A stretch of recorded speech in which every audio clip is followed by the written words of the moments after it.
Hello students, this lecture is about class 10th respiration. This is the second part of your chapter life processes. और respiration को हम दो हिस्सों में पढ़ेंगे. एक हम पढ़ेंगे सेलुलर रेस्पिरेशन और दूसरी हम रेस्पिरेशन करेंगे ब्रीदिंग के फॉर्म में.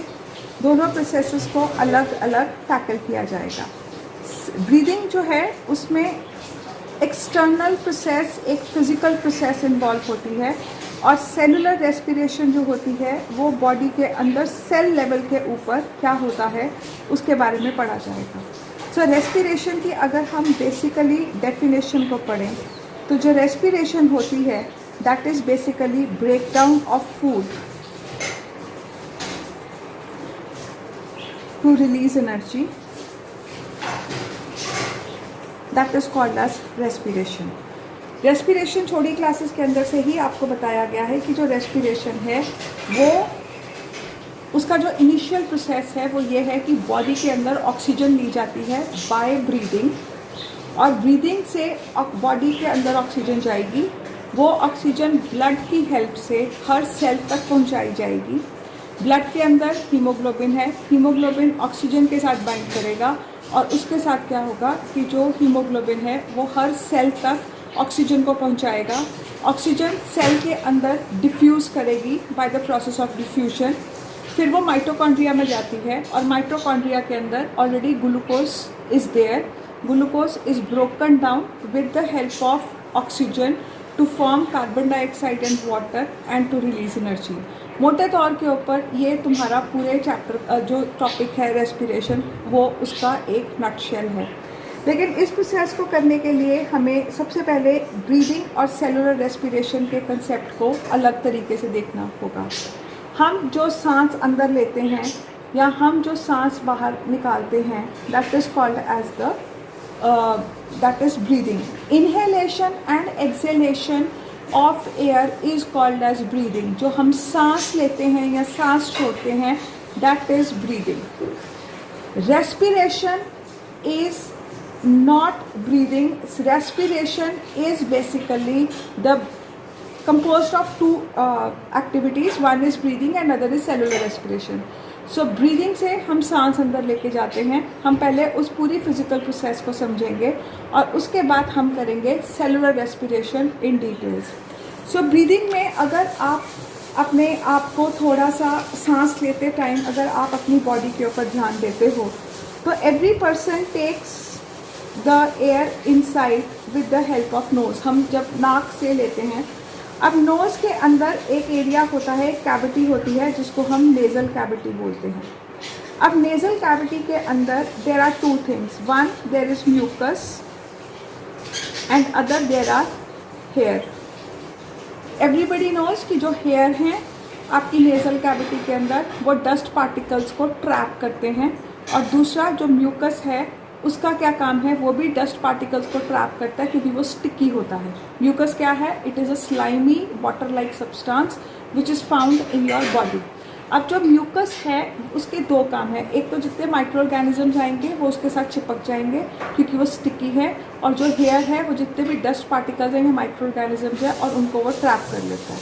अब इसकी क्या ज़रूरत है? उसका ज़रूरत ये है कि जब हम एयर को अपनी बॉडी के अंदर लेके जाते हैं तो एयर के अंदर बहुत सारे पोल्यूटेंट्स हैं, एयर के अंदर बहुत सारे डस्ट पार्टिकल्स हैं, एयर के अंदर बहुत सारी अनवांटेड चीज़ें हैं. अब इन सब चीज़ों को हमें बॉडी में बाहर ही रोकना पड़ता है ताकि हमारे लंग्स के अंदर जो हवा है वो बहुत ज़्यादा साफ जाए. तो होता क्या है कि when we inhale the air, when it goes in it becomes clean by it is made clean by the nasal cavity. Nasal cavity के अंदर हेयर और नेज़ल कैविटी के अंदर पड़े हुआ म्यूकस अनवांटेड सब्सटेंसेस को ट्रैप कर लेते हैं. म्यूकस का एक और काम है और वो ये है कि वो हवा को मॉइस्ट करता है. बाहर से आने वाली एयर ड्राई होगी तो आपकी पूरी जो लंग्स तक का एरिया है वो सूख जाएगा. वो तो हमें एयर को मॉइस्ट रखना पड़ता है ताकि वो बॉडी के अंदर जाए और कोई प्रॉब्लम क्रिएट ना करे. तो एयर जब म्यूकस के साथ टच करते हुए जाती है तो वो धीरे धीरे मॉइस्ट होते हुए अंदर एंटर करती है. देन नेज़ल कैविटी जब के साथ जब हवा टच करते हुए जाती है और जब तक वो नीचे पहुंचती है लेरिंग्स और फेरिंग्स के अंदर, तब तक उसका जो टेम्परेचर होता है वो बॉडी के साथ मैच कर दिया जाता है। बाहर से आने वाली हवा अगर जो तुम्हारी से अराउंड 20 डिग्री सेंटीग्रेड पे है, सर्दियों के अंदर तो वो 10 डिग्री सेंटीग्रेड पे होती है, और हमारी बॉडी का अंदर टेम्परेचर 35.5 डिग्री सेंटीग्रेड है। और किसी भी काम बॉडी के अंदर एक बात हमेशा याद रखिएगा कि एंजाइम्स काम कर रहे हैं, और enzymes are very very particular about the pH and the temperature at which they are working on. So enzymes को अगर काम करना है, उसको बॉडी का टेम्परेचर 35.5 डिग्री सेंटीग्रेड चाहिए है, और उसके लिए वो क्या होता है कि बॉडी के अंदर जो ठंडी हवा आ रही है उसको पहले बॉडी के टेम्परेचर तक रखा जाता है, so that the whole process is carried out very smoothly.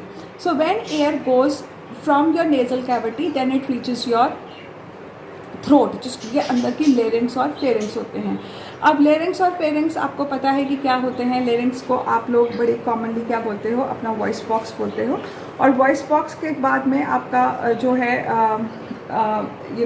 Voice box के अंदर आपकी वोकल कॉर्ड्स होती हैं, जिनकी मदद से आप बोलते हो। This you have done in smaller classes.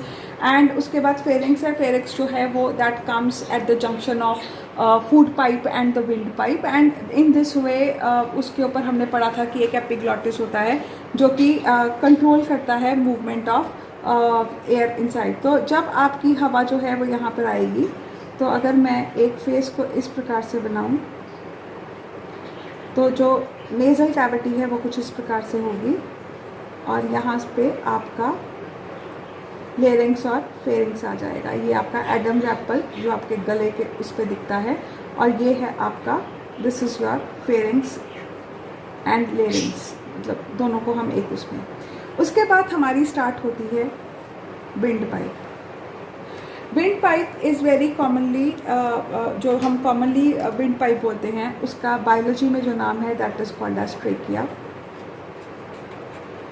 And trachea जो है, इसके अंदर सी शेप के छोटे छोटे कार्टिलेज से बने हुए रिंग्स लगे हुए होते हैं। अब ये जो कार्टिलेज के रिंग्स होते हैं, दीज कार्टिलेजनस रिंग्स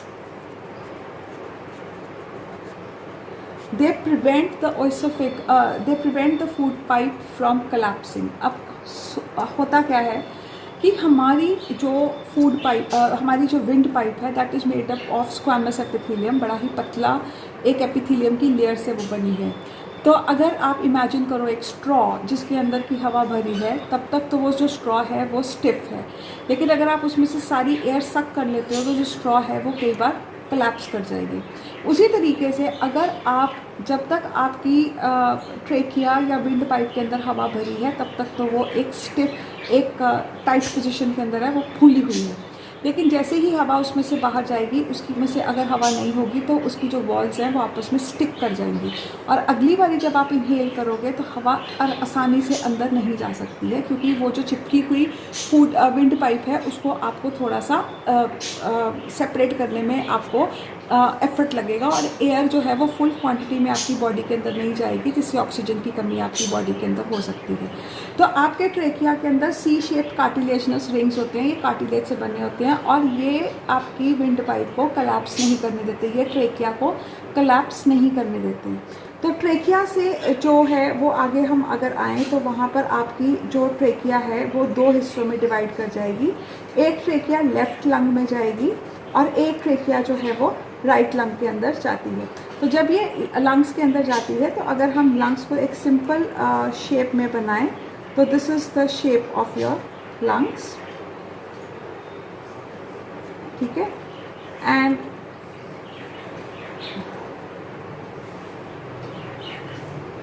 और यहाँ पर आपका हार्ट होता है, और यहाँ लंग्स के नीचे आपका डायफ्राम होता है। डायफ्राम एक मेम्ब्रेन लाइक स्ट्रक्चर होता है। तो अगर आप अपनी यहाँ पर देखो तो यहाँ पर भी एक कैविटी बनती है, और इस कैविटी को बनाने में आपकी रिब्स जो चेस्ट कैविटी है वो बनती है। तो अगर आप थोड़ा सा अपने ब्रीदिंग सिस्टम के ऊपर ध्यान दें, तो आपके नाक से हवा जाएगी गले में, गले से वो जाएगी ट्रेकिया में। ट्रेकिया कोलैप्स नहीं करती क्योंकि वहाँ पर कार्टिलेजनस रिंग्स हैं, और फिर वो नीचे जाकर जो आपकी ट्रेकिया है वो डिवाइड कर जाती है into two parts. These parts they are called as bronchi. ये आपका एक ब्रोंकाई है और ये आपका दूसरा ब्रोंकाई है, और ये जो ब्रोंकाई है ये आगे जाके फिर से डिवाइड करते हैं। इसका डिटेल डायग्राम मैं अभी तो 2 मिनट में बनाऊंगी। तो ये जो आपका ट्रेकिया है, it has divided into two small pipes which are called as bronchi. एक को ब्रोंकस बोलते हैं और दोनों ब्रोंकाई एक एक लंग के अंदर चली जाती है। एक तरफ एक ब्रोंकाई एक लंग में, एक दूसरे लंग में, और बीच में आपका हार्ट होता है, और आपकी जो जहाँ पर लंग्स होते हैं उसके नीचे एक पतला मेम्ब्रेन लाइक स्ट्रक्चर होता है जिसको कि हम डायफ्राम बोलते हैं। तो अगर इसी चीज़ का हम अगर डिटेल डायग्राम बनाते हैं तो मेरी जो थोरासिक कैविटी है, अगर मैं एक लंग का बनाती हूँ तो ये है मेरी ट्रेकिया। ट्रेकिया से ये एक गई एक एल्वियोलाई और ये गया दूसरा ये गई एक ब्रोंकाई और ये गई दूसरी ब्रोंकाई। अब ये ब्रोंकाई जाके आगे फिर से और ब्रांचेस के अंदर डिवाइड हो जाएगी, और डिवाइड होने के बाद ये फर्दर डिवाइड होती जाती है, जैसे कि एक पेड़ की ब्रांचेस जो हैं वो डिवाइड होती हैं। और ये फिर हर जो ब्रांच है दैट ब्रोंकाई से बनते हैं ब्रोंक्यूल्स, और ब्रोंक्यूल्स के एंड में we have balloon like structures which are called as alveoli. ये जो एल्वियोलाई है ये अगर हम लंग्स को ऐसे देखें तो हमें बंच ऑफ ग्रेप्स की तरह नज़र आते हैं, जहाँ एक ग्रेप एक ब्रोंकाई का रोल प्ले कर रहा है। और ये ग्रेप की जगह अगर आप सोचो कि वहाँ पे छोटे छोटे बलून्स लगे हैं जिसके अंदर जब हवा भरेगी तो ये बलून्स फूल जाएंगे। तो हवा जो है वो ट्रेकिया से ब्रोंकाई में आती है, ब्रोंकाई से वो ब्रोंक्यूल्स में होते हुए वो एल्वियोलाई के अंदर भर जाती है। अब हम अगर एल्वियोलाई के बारे में बात करें तो एल्वियोलाई जो है it is made up of a very thin layer of epithelium, and alveoli की जो वॉल्स होती हैं वो बहुत ज़्यादा इलास्टिक होती हैं, तभी तो जैसे ही हवा उनके अंदर भरती है वो बहुत ज़्यादा बड़ी वॉल्यूम के अंदर फूल जाती हैं। एल्वियोलाई की वॉल्स एक्सट्रीमली थिन हैं, ये बात याद रखनी है। और दूसरा ये कि एल्वियोलाई की वॉल्स के अंदर बहुत ज़्यादा सप्लाई ऑफ ब्लड होती है। दीवारें पतली हैं, ब्लड बहुत ज़्यादा है, और इसका कुछ ना कुछ रोल होगा। इस रोल के बारे में हम अभी थोड़ी देर के बाद में बात करेंगे। तो अब सबसे पहले हम करेंगे इन्हेलेशन का प्रोसेस। अगर आप इस वीडियो को सुनते हुए एक बार इन्हेल करने की कोशिश करो तो इन्हेल करते हुए जैसे ही सांस अंदर जाएगी आपको फील होगा कि हवा आपके नाक को टच करते हुए गले तक आई, और उसके बाद अगर आप देखोगे तो आपकी जो चेस्ट की कैविटी है वो फूलती है, वो बड़ी होती है। अब अगर आप थोड़ा सा विजुअलाइज करते हो तो आपकी जो चेस्ट की कैविटी है उसको अगर हम इस तरीके से बनाएं तो यहाँ पर आपकी रिब्स होती हैं, जो हड्डियाँ होती हैं, और इन रिब्स को एक जगह पे जाके वो जो रिब्स हैं वो सारी इकट्ठी होती हैं just in front of your heart, और इस पार्ट को हम लोग बोलते हैं स्टर्नम। ये पार्ट जो है वो स्टर्नम है, और ये जो एक कैविटी एक पिंजरा जैसा बन जाता है, और इस केज के अंदर आपके लंग्स जो हैं, अब रिब्स क्या करती हैं, वो आपके लंग्स को प्रोटेक्ट करती हैं फ्रॉम हार्म एंड इंजुरी। अगर आप नीचे गिरते हो तो लंग्स जो हैं वो डिस्ट्रॉय हो सकते हैं, वो फट सकते हैं।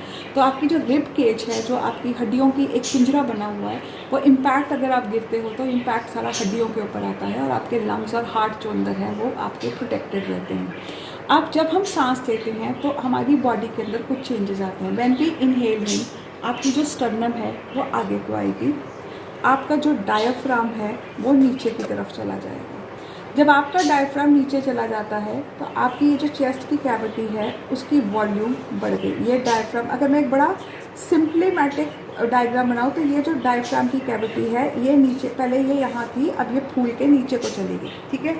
अब इससे क्या हुआ, ये कैविटी जो है ये बड़ी हो गई। कैविटी बड़ी होने से जब वॉल्यूम बढ़ जाता है तो एयर का प्रेशर कम हो जाता है। ये एक लॉ है, ये एक मतलब it is a very common fact. तो क्या होता है कि when the volume increases pressure falls. अब जब प्रेशर फॉल कर जाएगा, हमारे लंग्स के अंदर प्रेशर कम हो गया है, हमारी ये जो चेस्ट कैविटी है उसके अंदर प्रेशर कम हो गया है। अब ये प्रेशर कम क्यों हुआ है, दोबारा बोल देती हूँ। जब हमने सांस अंदर लेनी होती है तो हमारी बॉडी में जो स्टर्नम या चेस्ट, आगे की चेस्ट है, वो फ्रंट की तरफ आती है, तो जो आपकी चेस्ट कैविटी है वो बड़ी जो हो जाएगी, और नीचे जो डायफ्राम था, जो एक मेम्ब्रेन लाइक स्ट्रक्चर था, वो डायफ्राम नीचे को चला जाता है। तो डायफ्राम नीचे चला गया, स्टर्नम आगे को आ गई, तो आपकी चेस्ट की कैविटी बड़ी हो गई। जब चेस्ट की कैविटी बड़ी हो गई तो हम उसको बोलते हैं कि उसकी वॉल्यूम बढ़ गई। जब उसकी वॉल्यूम बढ़ जाती है तो क्या होता है कि एयर का जो प्रेशर हमारे लंग्स के अंदर है वो फॉल कर जाता है। अब आपने छोटी क्लासेस में या आपको पता है कि air move from high pressure to low pressure. बाहर हवा के अंदर जो outside our body the air is at high pressure, so air will immediately start moving towards the low pressure area of our body, that is your lungs. तो वो अंदर की तरफ हम इनहेल करते हैं, तो एयर जो है वो बड़े आराम से, जैसे ही चेस्ट कैविटी बड़ी होती है तो अगर आप सांस लेते हुए देखो तो आपकी चेस्ट कैविटी आगे को आ रही है, और उससे क्या हो रहा है कि जो बॉडी है उसका जो वॉल्यूम है वो बढ़ रहा है, अंदर एयर का प्रेशर कम हो गया तो हवा बाहर से अंदर को आ जाती है। जैसे ही हवा बाहर से अंदर को आती है तो आप ये जो हवा है कि जब बाहर से अंदर को आना शुरू होती है तो ये फिर एल्वियोलाई के अंदर भर जाती है। अब एल्वियोलाई बलून लाइक स्ट्रक्चर्स हैं जिनकी वॉल्स बहुत पतली हैं और which have rich supply of blood. अब जो हवा, अब आप एक इमेजिन करिए एक बलून जिसके अंदर हवा भरी है, और बलून की जो दीवारें हैं वो एक एल्वियोलाई की दीवारें हैं। एल्वियोलाई की दीवारों में ब्लड बहुत ज़्यादा फास्ट, मतलब ब्लड जो है वो फ्लो कर रहा है। अब ब्लड जो आपने थोड़ा सा पता होगा कि लंग्स के अंदर जो ब्लड जाता है वो डीऑक्सीजनेटेड होता है, उसके अंदर ऑक्सीजन कम होती है, कार्बन डाइऑक्साइड ज़्यादा होती है। और जो बाहर से हमने एयर इनहेल करी है उसके अंदर pressure of oxygen is more, concentration of oxygen is more, and carbon dioxide is less. तो अगर मैं एक एल्वियोलाई का यहाँ पे स्ट्रक्चर बनाऊँ तो यहाँ जो ब्लड है इसके अंदर कार्बन डाइऑक्साइड ज़्यादा है, ऑक्सीजन जो है वो कम है, और यहाँ पर जो एयर है उसके अंदर कार्बन डाइऑक्साइड कम है और ऑक्सीजन जो है वो ज़्यादा है। तो एयर ऑक्सीजन बाहर से ब्लड में जाएगी, और ब्लड से जो कार्बन डाइऑक्साइड है वो इधर को आ जाएगी। जब ब्लड से कार्बन डाइऑक्साइड लंग्स के अंदर भरनी शुरू हो जाएगी, और लंग्स के अंदर जो ऑक्सीजन है वो ब्लड के अंदर जानी शुरू हो जाएगी। अब धीरे धीरे क्या होता है कि कार्बन डाइऑक्साइड की कॉन्सेंट्रेशन लंग्स के अंदर पड़ी हुई एयर के अंदर ज़्यादा हो जाती है। जैसे ही उसकी कॉन्सेंट्रेशन एक लेवल से बढ़ती है हमारे ब्रेन को सिग्नल जाता है, और हमारी बॉडी जो है वो एक्सेलेशन के लिए तैयार हो जाती है। एक्सेलेशन करने के लिए हमें सांस को बाहर छोड़ना है, तो उसके लिए क्या होगा कि जो डायफ्राम पहले नीचे को गया था वो वापस अपनी पोजीशन पे आ जाएगा। जो स्टर्नम पहले आगे को आई थी वो स्टर्नम फिर वापस पीछे को चली जाएगी। जब स्टर्नम आगे को पीछे को गई और जो तुम्हारा डायफ्राम है ऊपर को गया और आपके लंग्स के अंदर हवा भरी है, तो क्या हो गया, प्रेशर बढ़ गया, क्योंकि अब एयर को कम वॉल्यूम मिल रहा है। जब वॉल्यूम कम होता है तो प्रेशर बढ़ जाता है, अंदर एयर का प्रेशर बढ़ गया, तो उससे क्या होगा, pressure will move again from high pressure area of your body to outside the your body. तो एक्सेलेशन के टाइम के ऊपर होता क्या है कि sternum goes inside, the diaphragm move upward, the chest cavity volume is decreased, because of that the pressure increases, when pressure increases the air moves from your lungs to outside. So this is the process of inhalation and exhalation. Inhalation is taking in of air, acceleration is breathing out of the air. So acceleration और inhalation में पूरी physical activity हो रही है, तो आपकी जो breathing है वो एक फिजिकल प्रोसेस है, इसके अंदर एनर्जी बहुत कम इस्तेमाल होती है, इसके अंदर किसी भी प्रकार का कोई भी केमिकल रिएक्शन नहीं हो रहा है। तो इसके ये था आपकी रेस्पिरेटरी सिस्टम के अंदर, जहाँ की हमने ब्रीदिंग और ब्रीदिंग के बारे में पढ़ा। तो अगर हम ब्रीदिंग के बारे में दोबारा से रिकैप करें तो ब्रीदिंग के लिए it is a inhalation and acceleration of air.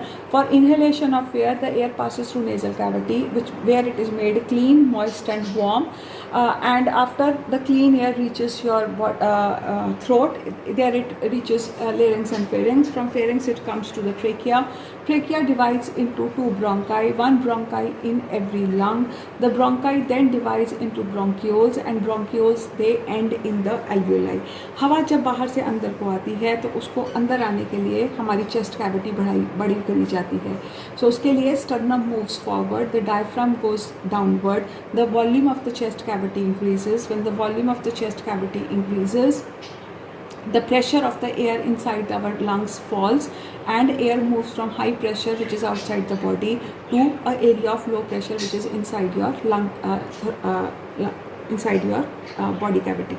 तो एयर उसके अंदर आएगी, लंग्स के अंदर वो भरेगी। जैसे एयर लंग्स के अंदर आएगी, alveoli they will swell up. Alveoli are supplied with a huge amount of blood. That blood is deoxygenated, which has less amount of oxygen and more amount of carbon dioxide, whereas the air inside the lungs is rich in oxygen. So oxygen from the lungs move into the blood, and carbon dioxide from the blood moves into the lungs. As soon as the concentration of carbon dioxide increases in the alveoli, the process of exhalation starts, where sternum moves backward, the diaphragm moves upward, the chest cavity is the volume of the chest cavity decreases, and because of that the pressure of the air increases. The air then moves from inside the body to outside. So this was all about your physical process, which is breathing, as well as which includes inhalation and exhalation. So in this topic you should know the process, और उसके बाद आपको पता होना चाहिए कि trachea के अंदर कार्टिलेजनस रिंग्स का क्या है। और एक क्वेश्चन पूछा जाता है कि एल्वियोलाई को के स्ट्रक्चर को किस प्रकार से किया है ताकि मैक्सिमम एक्सचेंज ऑफ एयर हो सके। तो उसके लिए जो एल्वियोलाई है उसकी वॉल्स बहुत ज़्यादा इलास्टिक होती हैं, वो उनकी वॉल्यूम बहुत ज़्यादा बढ़ जाती है, जिससे मोर एयर कैन बी अकोमोडेटेड। उसकी वॉल्स बहुत थिक होती हैं, ब्लड की बहुत ज़्यादा सप्लाई होती है, जिससे quick and more exchange of gases will take place. So this is as far as your mechanism of breathing and exchange of gases is concerned. Remember, the exchange of gases takes place with the process of diffusion, where air in which the gas or a substance moves from high concentration to low concentration. After the breathing has taken place, the oxygen has reached the blood, then starts the process of cellular respiration. तो जब आपके blood के अंदर बहुत ज़्यादा oxygen आ गई, तो blood के अंदर पड़ा हुआ हीमोग्लोबिन जो है वो ऑक्सीजन के साथ बाइंड करके ऑक्सी हीमोग्लोबिन नाम का एक कॉम्प्लेक्स बनाता है। ये ऑक्सी हीमोग्लोबिन का जो ब्लड कॉम्प्लेक्स होता है वो रेड कलर का होता है, and which makes the blood red. अब ऑक्सी हीमोग्लोबिन का जो कॉम्प्लेक्स होता है, this will move along with the blood body के हर पार्ट में जाएगा, और ऑक्सीजन एज ए रिजल्ट हर पार्ट में पहुंच जाती है। जब जो ऑक्सीजन है वो सेल के बाहर पहुंचती है, तो जो हीमोग्लोबिन, जब ब्लड सेल के बाहर पहुंचता है तो हीमोग्लोबिन और ऑक्सीजन का कॉम्प्लेक्स जो है वो फिर से टूट जाता है इनटू, तो ये सेल के बाहर होता है, और ये चीज़ कहाँ हो रही है, ब्लड के अंदर। तो सेल जो है वो हीमोग्लोबिन और ऑक्सीजन के अंदर ब्रेक डाउन कर जाएगा। ऑक्सीजन जो है वो सेल के अंदर डिफ्यूजन की मदद से चली जाएगी। अब अगर आपने डाइजेशन पहले पढ़ा है, तो न्यूट्रिशन में हमने पढ़ा था कि जो भी हम खाना डाइजेस्ट करते हैं वो ब्लड के अंदर जाता है, और जब हम कार्बोहाइड्रेट्स को डाइजेस्ट करते हैं तो ग्लूकोज ब्लड के अंदर जाता है। तो वही ग्लूकोज ब्लड की मदद से सेल के अंदर पहले ही जा चुका है। जैसे ही माइटोकॉन्ड्रिया के अंदर ग्लूकोज और ऑक्सीजन मिलते हैं, उस पॉइंट के ऊपर सेलुलर रेस्पिरेशन स्टार्ट हो जाती है। Respiration is breakdown of glucose, and because it takes place in the cell, therefore this process is called as the cellular respiration. तो आपके सेल के अंदर सेलुलर रेस्पिरेशन जो है वो स्टार्ट होती है, और सेलुलर रेस्पिरेशन के अंदर it is the process in which oxidation of food which takes place and energy is given out. So अगर हम सेलुलर रेस्पिरेशन के बारे में स्टडी करें, तो cellular respiration is of 3 types depending on the conditions. तो सेलुलर रेस्पिरेशन जो है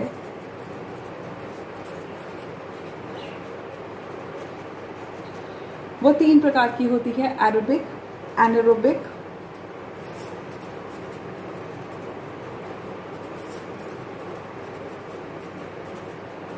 और तीसरी होती है जो आपके मसल्स के अंदर होती है, जहाँ पर कि इनकम्प्लीट ब्रेकडाउन होता है।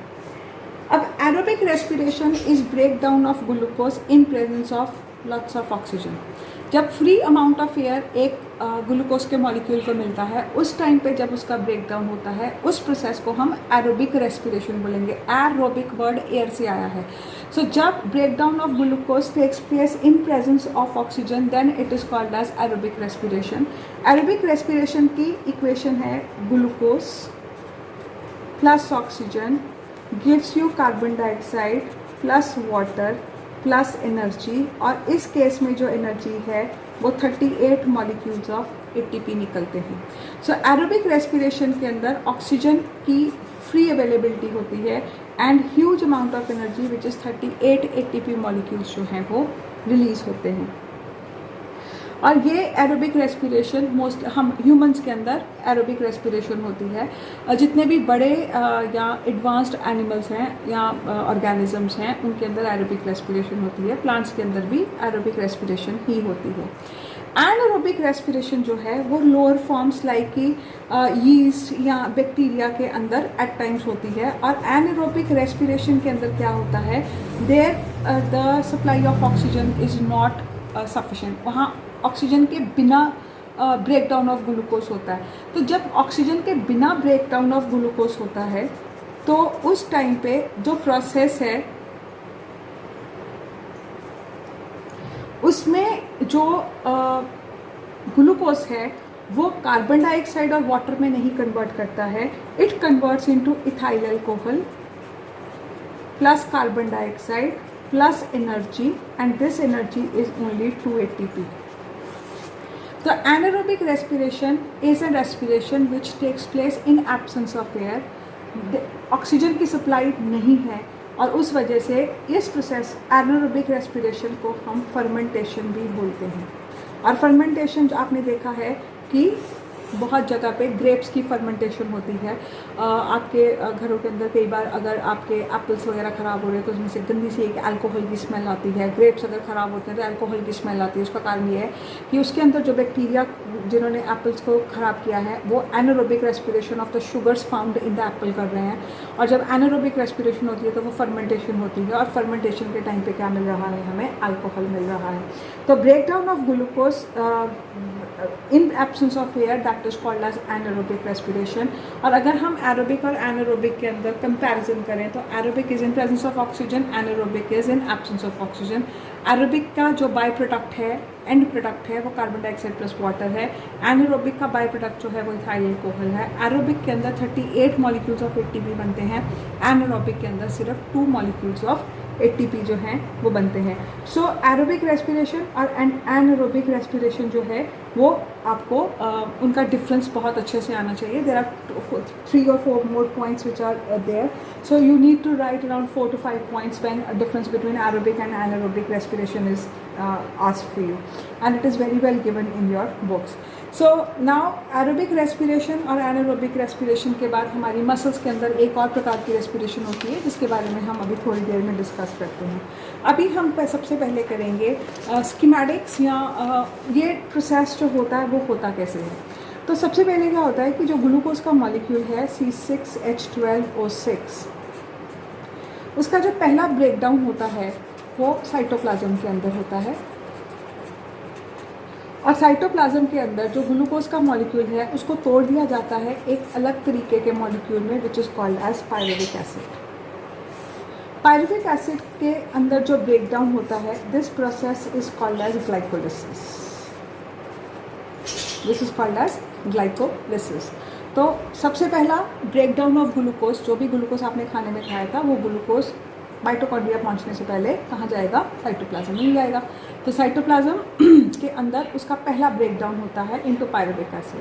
पायरुविक एसिड का जो फॉर्मूला है वो थोड़ा सा कॉम्प्लेक्स है, लेकिन फिर भी आपको सिर्फ इतना याद रखना है कि पायरुविक एसिड के अंदर 3 कार्बन के मॉलिक्यूल्स का फॉर्मूला होता है और जो ग्लूकोज है उसके अंदर 6 कार्बन के एटम्स का फॉर्मूला है। तो इसलिए ये बोला जाता है कि 1,6C कंपाउंड, वो कंपाउंड जिसके अंदर 6 कार्बन थे, it is broken down into 2 molecules of pyruvic acid which are 3 carbon compound. मतलब इसके फॉर्मूले के अंदर 3 कार्बन लगे हुए होते हैं। तो पायरुविक एसिड का जो फॉर्मूला आपको नहीं पता होना चाहिए, बस इतना पता होना चाहिए कि पायरुविक एसिड जो है, अगर आपको चाहिए तो मैं पायरुविक एसिड का फॉर्मूला बना देती हूँ जो आपको थोड़ा सा कॉम्प्लेक्स लगेगा। This is the formula of pyruvic acid. और अगर हम पायरुविक एसिड का फॉर्मूला देखें तो ये पायरुविक एसिड के अंदर 3 कार्बन है और ग्लूकोज के मॉलिक्यूल के अंदर हमारे पास 6 कार्बन थे। तो 6 कार्बन का एक मॉलिक्यूल को तोड़ के हमने 2 3 कार्बन के मॉलिक्यूल्स बनाए और ये 3 कार्बन के मॉलिक्यूल का नाम होता है पायरुविक एसिड।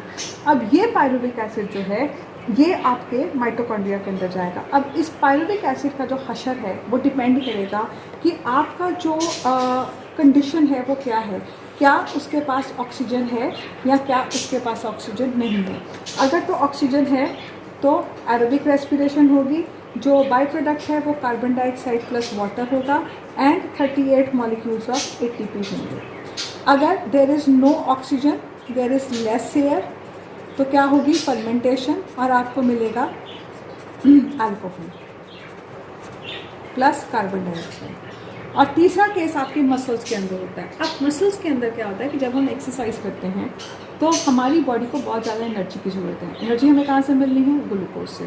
तो एनर्जी लेने के लिए हमें ग्लूकोज को ब्रेक डाउन करना है।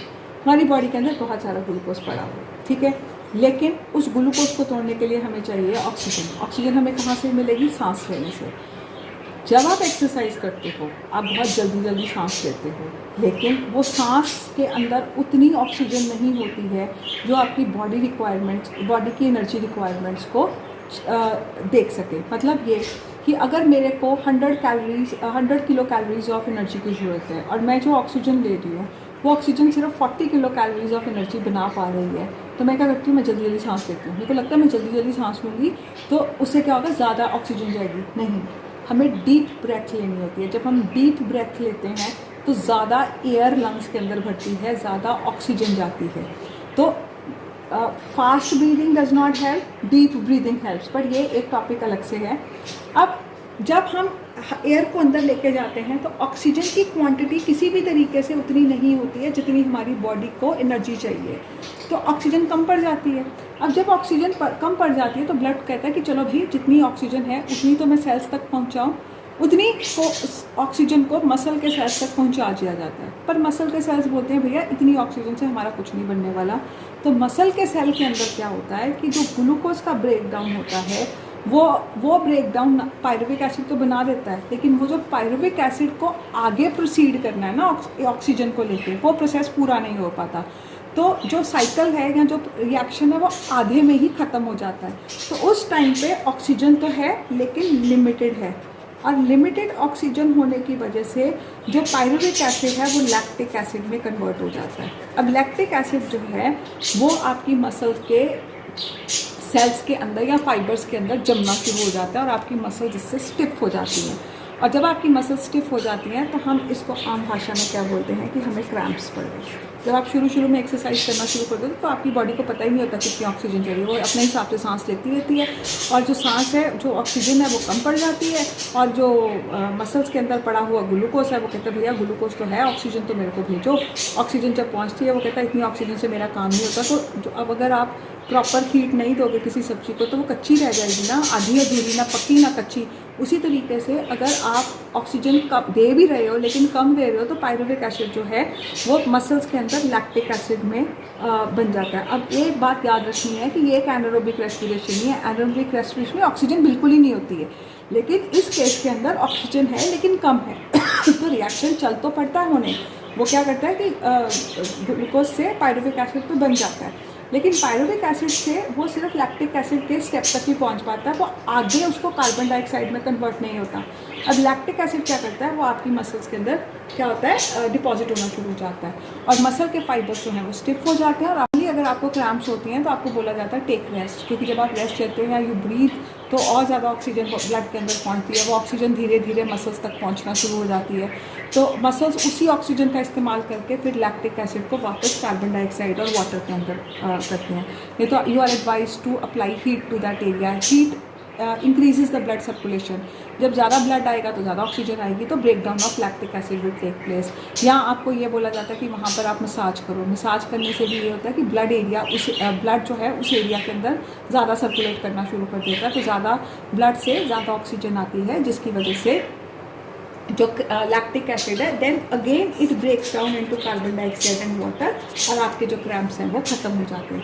तो पायरुविक एसिड का ट्रीटमेंट 3 तरीके से होगा depending on the condition. First aerobic respiration where large amount excess air is there, oxygen is there, तो वो पायरुविक एसिड को कार्बन डाइऑक्साइड और वाटर के अंदर तोड़ के 38 मॉलिक्यूल्स ऑफ एटीपी रिलीज करती है। दूसरी कंडीशन एयर है ही नहीं है, एनारोबिक रेस्पिरेशन है। जैसे आपके वाइन कास्केट्स हैं, उसके अंदर क्या होता है, वाइन के कास्केट को अगर आप देखो तो उसमें क्या होता है, ग्रेप्स का जूस निकाल के उनको लकड़ी के बड़े बड़े ड्रम्स के अंदर भर के एक अंधेरे से कमरे के अंदर रख दिया जाता है, तो वहाँ एयर होती ही नहीं है।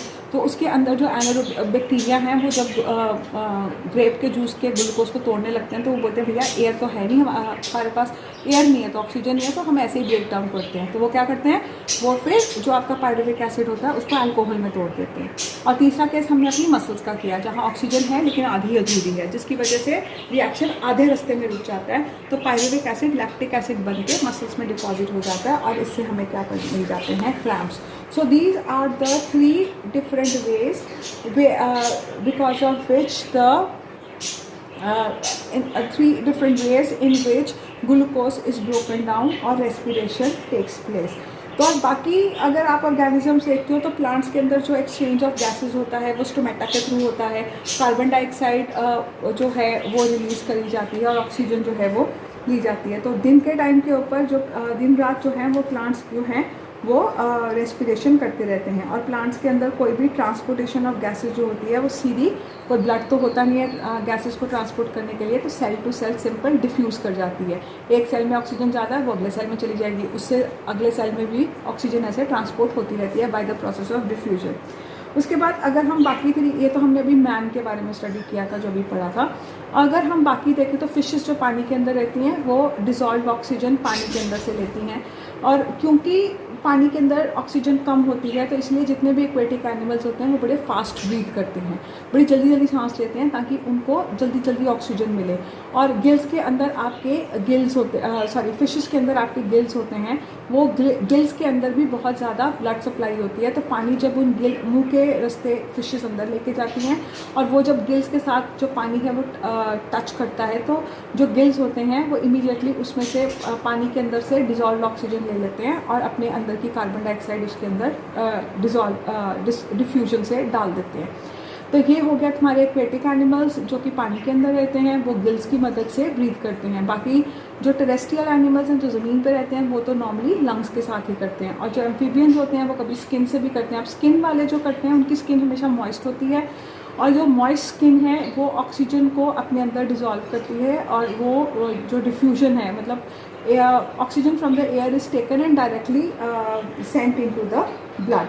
सो this finishes your respiration chapter topic. और इसके अंदर आपको ब्रीदिंग और रेस्पिरेशन के बीच में फ़र्क पता होना चाहिए, आपको एरोबिक और एनारोबिक रेस्पिरेशन के बीच में फ़र्क पता होना चाहिए, और फिर आपको ये भी पता होना चाहिए कि जो एरोबिक रेस्पिरेशन है वो उसके बाय प्रोडक्ट क्या होते हैं, उसमें कितनी एनर्जी निकलती है और एनारोबिक के अंदर कितनी एनर्जी निकलती है।